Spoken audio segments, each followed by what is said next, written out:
everybody, welcome back to the channel and more Blood and Plunder coverage here as we get down to the last few of the Spanish commanders. So today we're taking a look at a pretty heavy hitter here, and that's Don Andrés de Arriola y Guzmán. 32 pointer, historic commander, has several options here, so he could lead Spanish Armada, Spanish Army, Guardacostas, or form Spanish Militia. So really that gives us several different variations of really where he could fit in given those different force lists, right? And with all the options that those have. So again, check out our series on those individually as well when you're considering running him. So what all do we get for 32 points?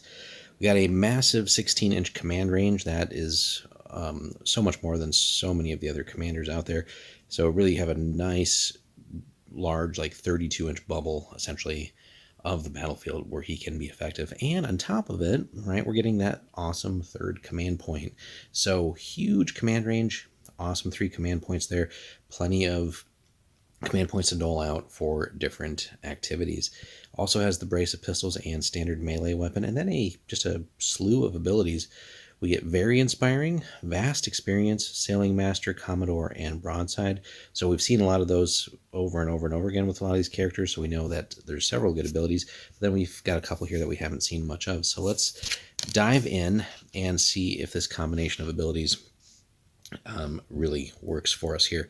So very inspiring, all friendly units within the command range. Again, huge command range. May reroll any failed rally tests. So fantastic here. If we're giving out the rallies, right, we're getting a free reroll out of that each and every time we do that. Well worth it. We don't have to really have too many worries about hopefully, like failing those, right, with that free reroll every time. So good stuff there. Now, vast experience, we haven't seen that one much, but let's dive in. When this unit is activated, it may re-roll a single die on any test taken during its activation, including any actions taken by a different unit using a command point, right? So we already get the inspiring or the very inspiring bonus, so we don't have to do the reroll from that. But for other things that we're spending command points on, it's just yet another way of getting a free reroll. Or anything that we may need to do. Maybe we're rerolling a hit or a save or who knows what, right? Or maybe again some other dice roll that we're forced to take, and could be even maybe a scenario specific thing with that. But while we're in our activation, we get another free reroll. So off the bat already, those are 2 good abilities. Now, Sailing Master is obviously going to be geared along with Commodore and Broadside towards being on the water, so certainly something to keep in mind there. But let's jump in on Sailing Master. That's a longer one.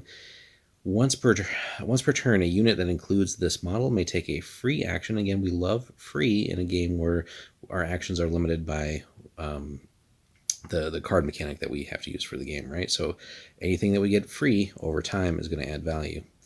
So, free action to attempt an advanced maneuver that will temporarily increase or decrease the ship's speed. If the test is successful, the ship may increase or decrease its speed by 1 inch the next time it moves only. This increase is allowed even if it would exceed the ship's top speed, and if it does, a lucky hit is applied to the rigging as a result.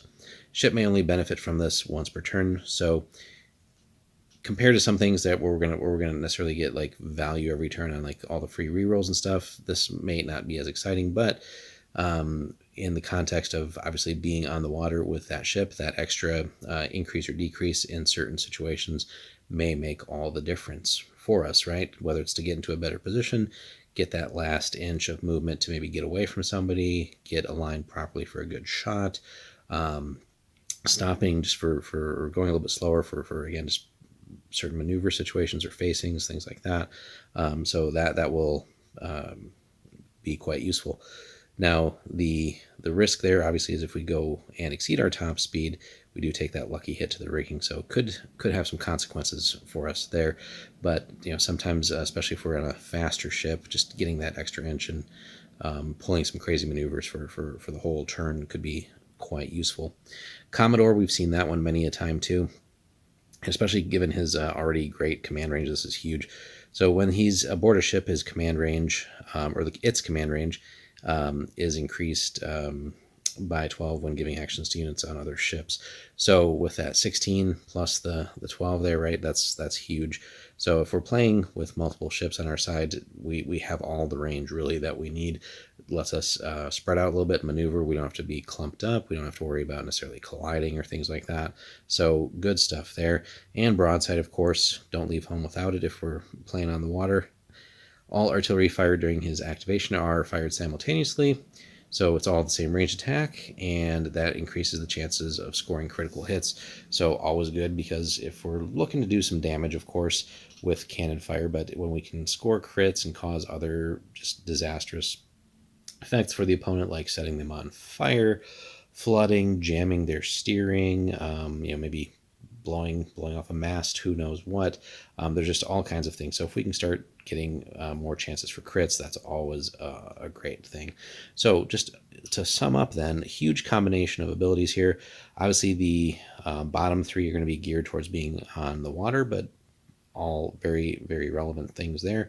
And then the top two are just great in any situation, right? Whether we're in the water or land, but basically getting all these free rerolls for things is huge. I guess another thing to consider too, with that vast experience one, right? If we're rolling a die for any, just to kind of tie back into like sailing, right? So if we're looking at any certain maneuvers and stuff where we'd have to roll a die, it would make sense that we could roll that vast experience die or get that reroll on that as well while we're activated. So lots of great stuff here. So we're going to pay a chunk of points again for him. So not a guy that we're going to run in small games, but if we're playing a larger game, obviously, and also if we got like multiple ships involved,